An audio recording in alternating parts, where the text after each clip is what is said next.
The game was sick. I don't care what anybody says. We didn't win. Yeah, that sucks. But that is a unbelievable baseball game, in my opinion. Back and forth all game. Pitching, hitting in both spots, certain spots. It was good in both areas. We were dead last year. Like, after the series here, we were dead tired mentally, and we can't really afford that because we got games, right after. And so it's just one of those things where you got to get up for the rivalry, but understand that this is the middle of the season as well. No, I haven't talked to him. I'm sure we'll chat a little bit, but there's a mutual respect. Like I said last year, it's gamesmanship. We're doing what we can to help our clubs win, but the love and respect, nothing's changed with that. Today they're on the schedule, and here we are. How about any unfinished business from how the season ended last year against this ball club? There's unfinished business against everybody.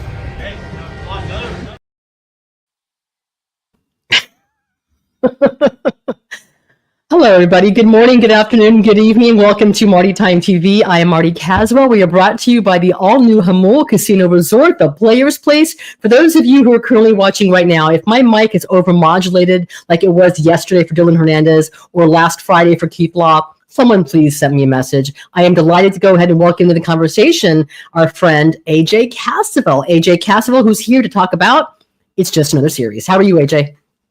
Yeah, it's not a big series. We can just chat like it's any other series. They're all on the schedule, and this is the next team on the schedule. So here we are, just talking about the team on the schedule. It happens to be the Dodgers. It just happens to be the Dodgers, and just coincidentally that the Padres, that Mike Shildt maneuvered the pitching staff just so that Nick Pivetta would go ahead and start in Game 1 against the Dodgers. Not his best start at Petco Park. Early struggles. He did kind of settle down just a little bit, but yeah, you're right.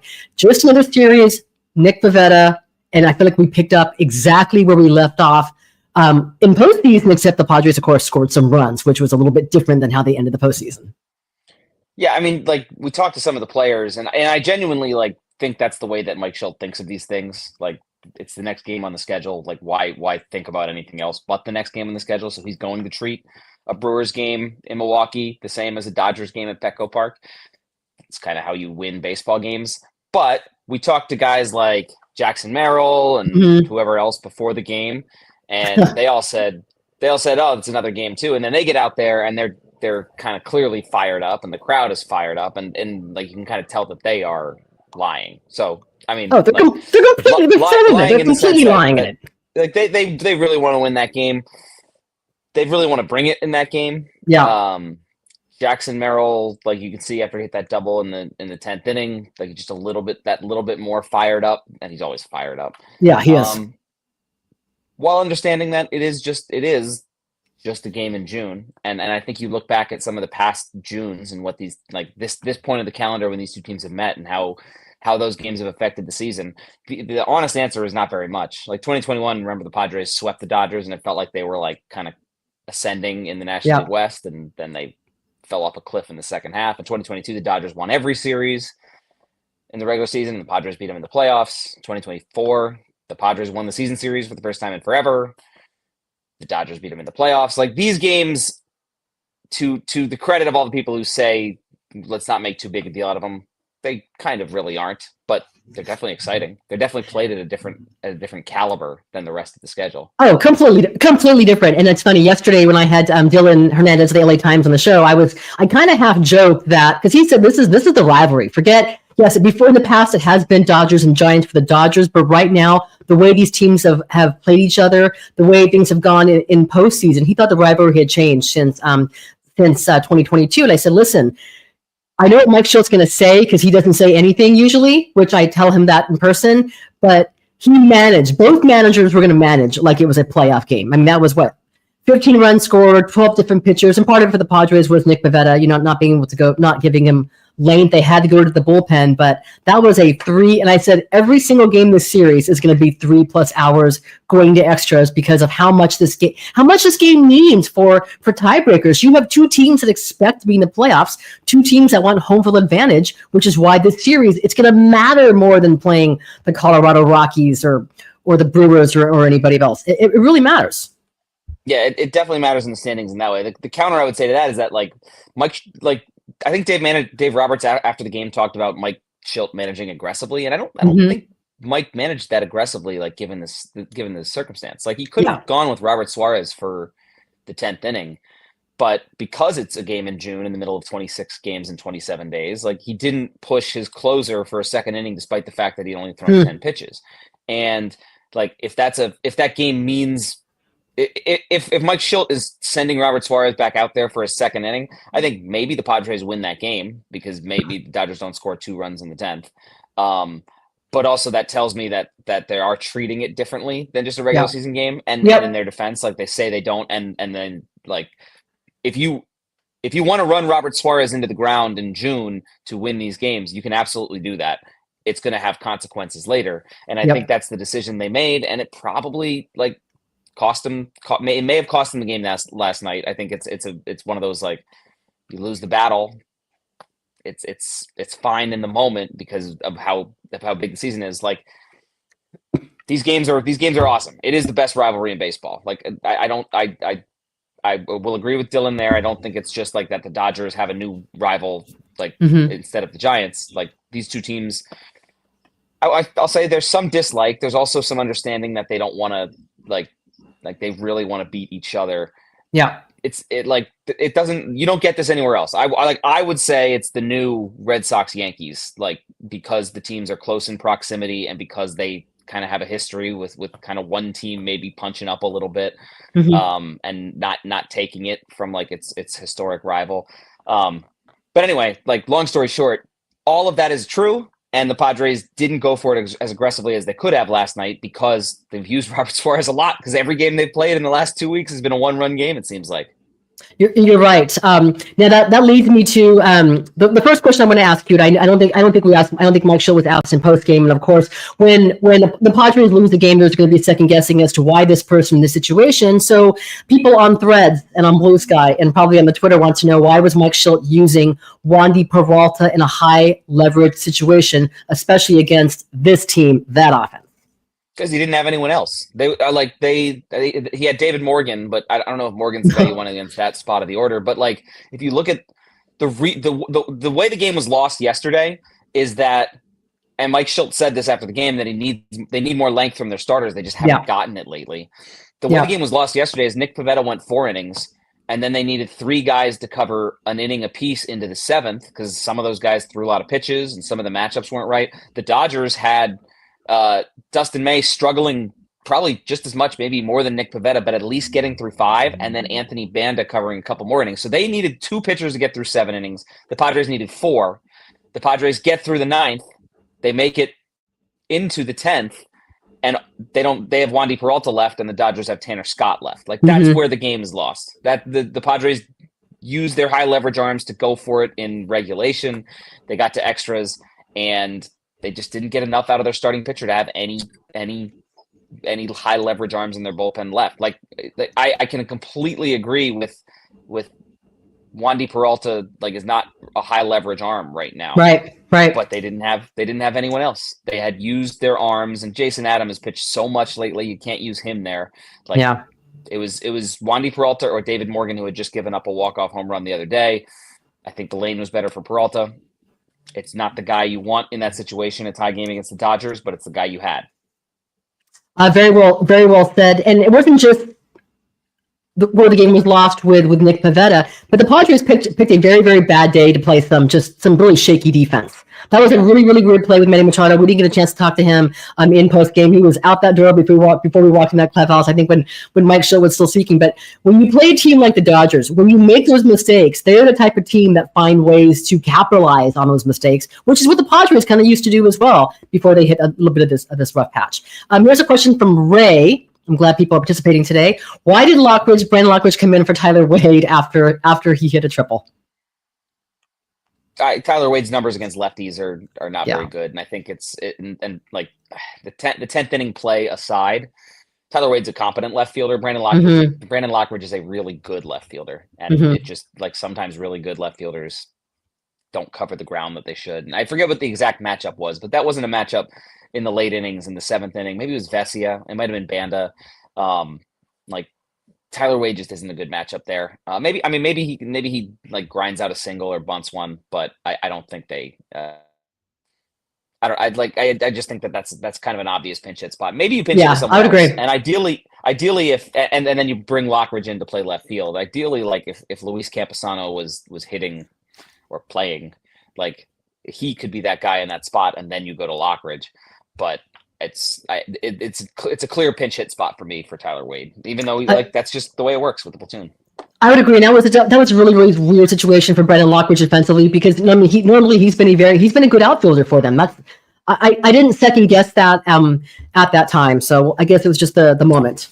Yeah, just one of those plays. Like it's tough that it happened then, but Brandon Lockridge is a really good outfielder. Yeah. You mentioned Luis Campusano, and the reason why that I know Luis Campusano was still on this team is because I saw him walk in the clubhouse yesterday in the pregame. He's like one of 3 Padres that were there. To set the scene for those of you guys who were there, I think there was about 40 members of the media, right? You have your normal Padres media it's usually busier when they come back from a road trip, the first game back, but then you add in the Dodgers, and then you add in the Japanese media, right? And then you add in the Korean media. There were 3 players in that clubhouse. It was like Tyler Wade, I saw Luis Campusano walk through, and then Ryan Bergert, and that was it. But to my point on Campusano, why is he in this team? They're not using him. What's the point? It's a question we should be asking Mike Shildt soon, because it's been 10 days since the last time he played. I mean, he has a purpose. I think it's to pinch hit and potentially like platoon and play some first base. But there have been a couple moments in these last couple games where if that's going to be his role, he should have been used, and he wasn't. Yeah. So at this point, it doesn't seem like there's much of a role for him. And then you kind of shake your head and you say, well, what else could the Padres have in that spot? I'm not sure there's a ton else in the depth, but maybe there's just another bat somewhere. And I know for a fact they're scouring the trade market to try and find one of those. But yeah, it's a great question. They that spot last night is a prime example. Like, if you're not going to pinch hit with him there, when is he going to be used? Sean Reynolds has been very impressive as of late. Do you think he's someone that the Padres could use a bit more frequently, bump him up into higher leverage situations than he has than how he started? I think they kind of are, all slowly but surely getting there. Like, he pitched in a high leverage spot yesterday. He's pitched some. He's also useful in those they need to cover 2 or 3 innings. Like, he can be that guy. So there's some sometimes he's not available for those spots because he's pitched multiple innings recently. But yeah, he's been really good, and it's a testament to this bullpen. And it's right now it's a pretty beleaguered bullpen. They've had a lot of guys throw a lot of innings lately, and I think they're just trying to get through these next 2 games, get to the off day, and then they can maybe kind of restructure things. Because it's they've been pretty beaten down by these 13 games in a row. I want to say this is now game number 12 of that. So as a result, they've had to have guys like Sean Reynolds and Yuki Matsui pitch bigger roles, and they've both done that pretty well. And Reynolds, I think, has earned those opportunities. You're still going to have your kind of big 4, Estrada, Adams, Suarez, Morejon as the big guys, but you can feel more comfortable now with using guys like Sean Reynolds in that spot.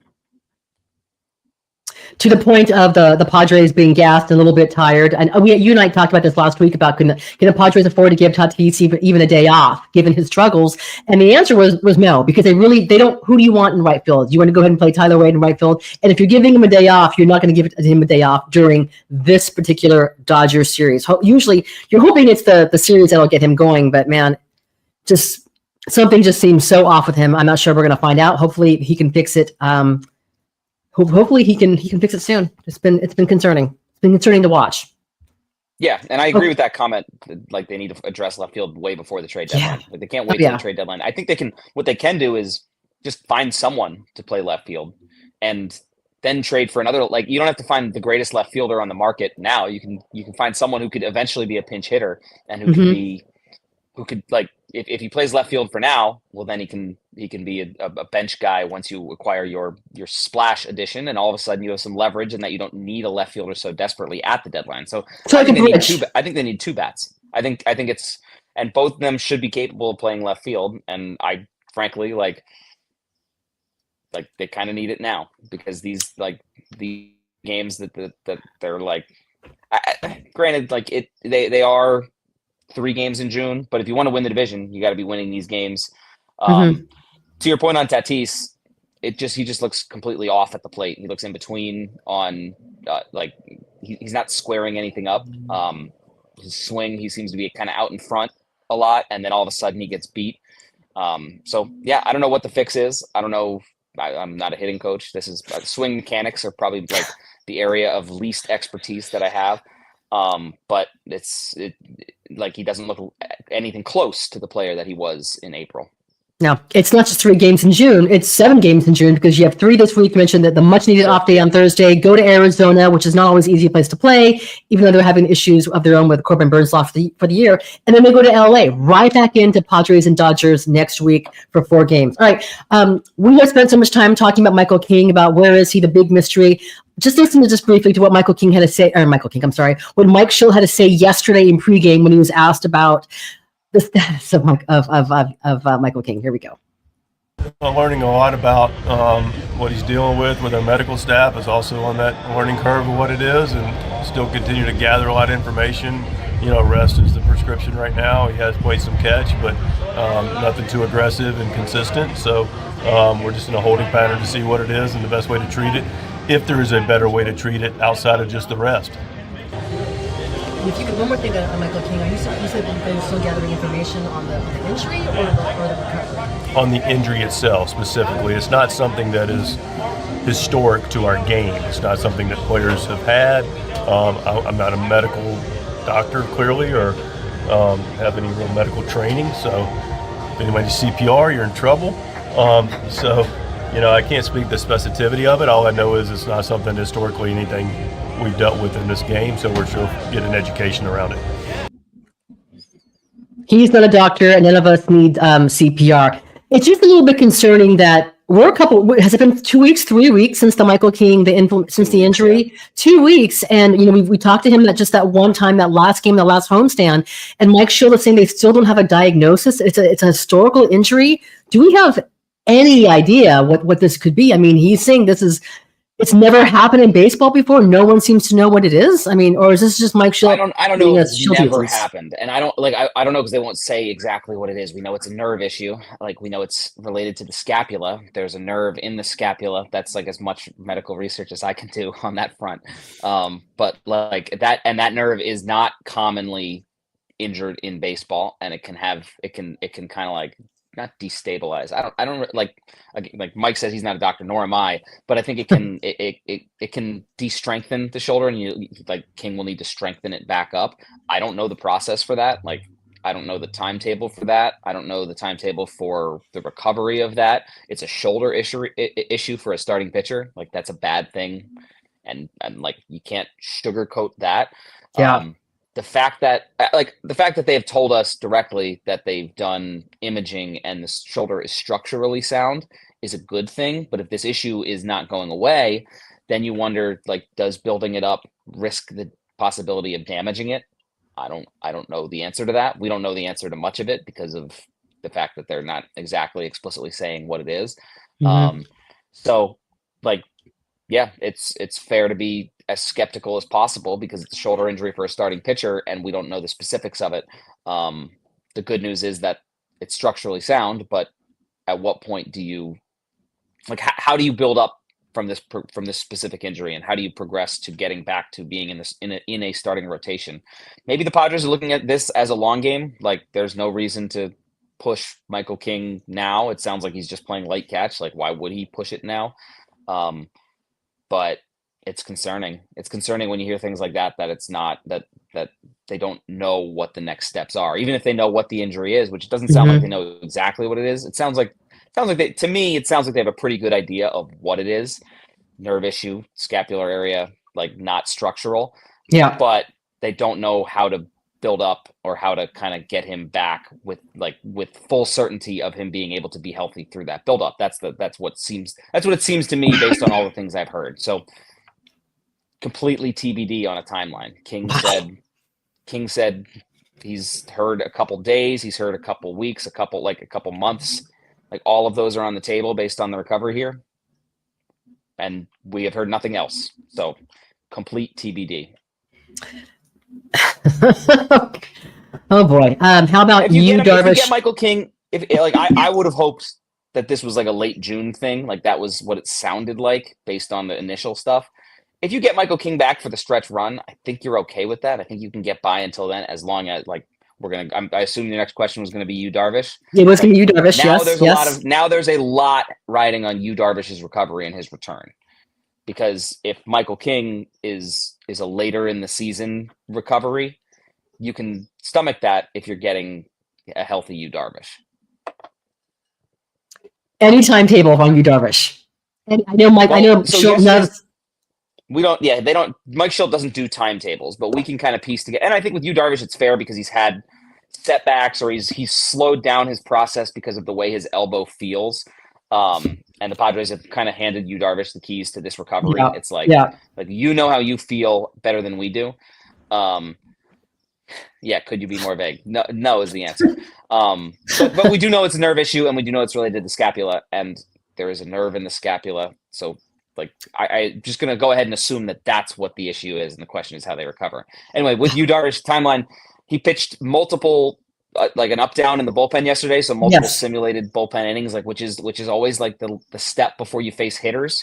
So the next step for him is facing hitters. Then after that, it should be a rehab, and then after that, it should be maybe like another build-up game. So like, if you're looking at like an ideal timetable, if Darvish doesn't feel any of the issues that he's felt when building up in the past, that's what, 3 weeks? I don't know, the end of June, early July, and like that to me is maybe that's the optimistic timetable, but that's like based on the fact that he pitched a bullpen up and down yesterday. Like the next step should be hitters, and we'll see. Darvish has kind of paused his recovery before because he wasn't sure about how his elbow was doing. But I think that's like with Darvish, it seems to be more clarity and more optimistic and not that like King is pessimistic. It's just completely vague at this point. It's just, we don't know. With Darvish, I can see a path for him being back in 3 weeks. That would be very, very good news for a beleaguered Padres team that absolutely needs it. By the way, this is Mike Shildt said it yesterday in postgame. They need innings from their starters. Dylan Cease, man, hopefully he can figure something out tonight. Get to the sixth inning, get to the seventh inning, because this bullpen is absolutely taxed. Speaking of the bullpen, the Dodgers are throwing the bullpen game against San Diego. We saw what happened last year when they did the exact same thing in the playoffs. So hopefully the Padres offense, hopefully they found something starting from last night. I don't know, man. I don't know what's going on with this team. I'm curious what the Padres do. Like they're right now, they have their lineup is lined up pretty easily for bullpen lanes to be combated. Like they have left-handed hitters all grouped together and the tough righties all grouped together. So I wonder if they shake the lineup up at all tonight. I know that's not like what they like to do, but sometimes it just, the game calls for it. The situation of who you're facing and what arms you're facing calls for it. Last thing before I let you go, and I'm gonna after you're done, AJ, I'm gonna play for our listeners, our viewers, what Dave Roberts had to say yesterday about the rivalry with the Padres, how it's evolved. Also about Manny Machado. Now he talked about what happened in the playoffs with Manny Machado, rolling the ball in the dugout. Yeah. And he called that was games. It's so stupid. Gamesmanship. He says he hasn't talked to Manny Machado yet, though. So what do you make of what happened? And are they both past it? Is it just stupid because it's Manny Machado and he's always the perceived villain? Yeah, I mean, it blew out of proportion last year because he was Manny Machado, and because I think it was the postseason and it was a high profile series. I think, like, Dave Roberts is obviously past it. They won the series. I think Machado is probably still irked by it, but he's also not one to let on like how he's feeling. I also think he's generally a little like he has matured to the point where like I don't think he'll let that stuff bother him. So yes, I would say tentatively, but if like sparks fly, I'm not going to be shocked. Like this is Padres Dodgers. I hope it does. Just based on how it went yesterday. AJ Cassavell, thank you so much for your time. I really appreciate you. I look forward to seeing you at the Petco Park later on today. And I'm so happy, by the way, it's a later clubhouse. It's more sleep, more rest for the players, which is the most important thing. But listen, the media appreciates it too, right? Yes, big time. All right. Thanks, AJ. Appreciate you. Talk to you soon. Thank you, Marty. See you next time. All right. Sounds good. All right, that was AJ Cassavell, MLB.com, your Padres beat reporter. All right, so yesterday in pregame, there's a ton of reporters talking to Dave Roberts about the rivalry. And I know that Mike Shildt downplays it, just another series. Here's just a quick listen to what Dave Roberts had to say yesterday in pregame about the rivalry with the Padres, how it's evolved, and also about Manny Machado. Here is Dave Roberts from yesterday's pregame. Crazy ball games, intense competition. I know these guys have been waiting to get a crack at us, and we're looking to play these guys as well. And then obviously playing these guys within the division, it's going to do the same thing. So again, it probably will feel like a playoff game tonight. There are obviously a lot of emotions in that series last year. How much do those things kind of linger going into like something like this in a new year in the middle of June? So like still feel some of that? I don't know. I thought last year ended pretty well for us. I think that we feel good about it, but we've all turned the page on that and know that this is a team that's really hungry. They're really it's a really talented ball club. They're going to fight to the end against us. They've been waiting for this series for redemption. So, but like I said yesterday, it's still one game, it's still one series, but it's going to be a lot of fun. Consider it like a rivalry? I think it's become a rivalry because the stakes have been higher, which we've seen in the last few years. It's strange to have gone so long with not seeing San Diego now. 7 out of the next 10 games are against them. Yeah, it's the scheduling, and thank goodness I don't have to deal with it. But it's really interesting how it's playing out as such. But we're going to get very familiar with these guys here in the next week. Have you and Manny talked about what happened last year in the DS? No, I haven't talked to him. I'm sure we'll chat a little bit, but there's a mutual respect. Like I said last year, it's gamesmanship. We're doing what we can to help our clubs win, but the love and respect, nothing's changed with that.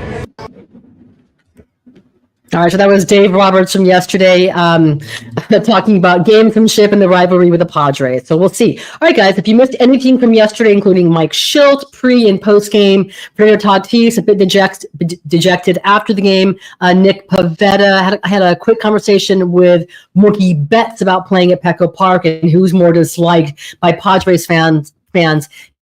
Max Muncy. You can find that here on my channel at Marty Time TV. All right, tonight it is Dylan Cease. Again, Mike Shildt said yesterday the Padres need some length from their starters, and he's talking about you, Dylan Cease. Game tonight, day game tomorrow. We will talk to you on Thursday, but as usual, you will find more of the pre- and post-game content here on Marty Time TV. Thank you all so much for watching. We are brought to you by the all-new Hamul Casino Resort, the Players Place. Have a great day, guys. Talk to you soon.